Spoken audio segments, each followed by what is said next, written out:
But now this door, this secret passageway, stood open, and there was a steady stream of people through it, and she was saddened that this little piece of magic had been taken from her.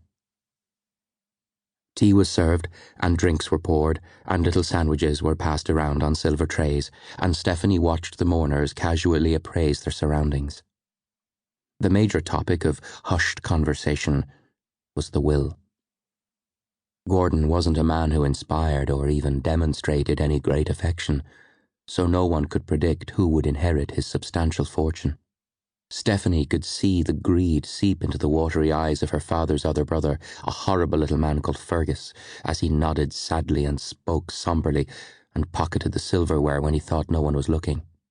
Fergus's wife was a thoroughly dislikable, sharp-featured woman named Beryl. She drifted through the crowd, deep in unconvincing grief, prying for gossip and digging for scandal. Her daughters did their best to ignore Stephanie.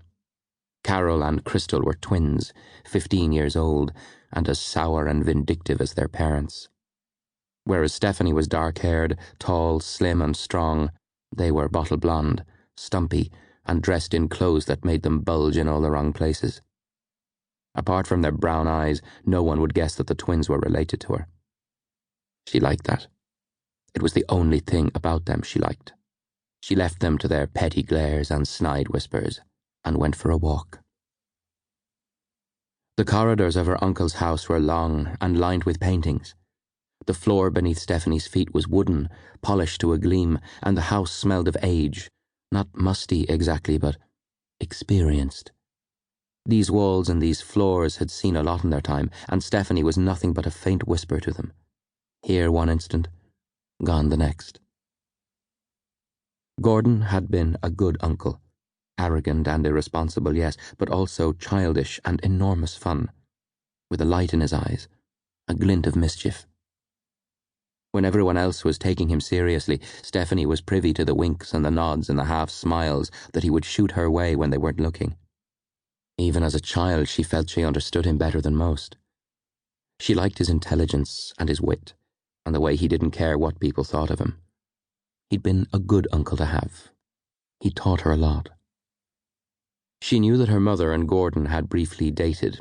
Courted, her mother had called it, but when Gordon had introduced her to his younger brother, it was love at first sight. Gordon liked to grumble that he had never got more than a peck on the cheek, but he had stepped aside graciously and had quite happily gone on to have numerous torrid affairs with numerous beautiful women.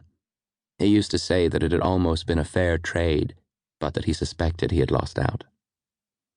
Stephanie climbed the staircase, pushed open the door to Gordon's study and stepped inside. The walls were filled with the framed covers from his bestsellers and shared space with all manner of awards. One entire wall was made up of shelves jammed with books. There were biographies and historical novels and science texts and psychology tomes, and there were battered little paperbacks stuck in between. A lower shelf had magazines, literary reviews and quarterlies. Stephanie passed the shelves which housed the first editions of Gordon's novels and approached the desk. She looked at the chair where he died, trying to imagine him there. How he must have slumped. And then, a voice so smooth it could have been made of velvet. At least he died doing what he loved. She turned, surprised, to see the man from the funeral in the overcoat and hat standing in the doorway. The scarf was still wrapped, the sunglasses still on, the fuzzy hair still poking out. His hands were gloved. "Yes," Stephanie said, because she couldn't think of anything else to say. "At least there's that." "You're one of his nieces, then?" the man asked. "You're not stealing anything. You're not breaking anything. So I'd guess you're Stephanie." She nodded and took the opportunity to look at him more closely.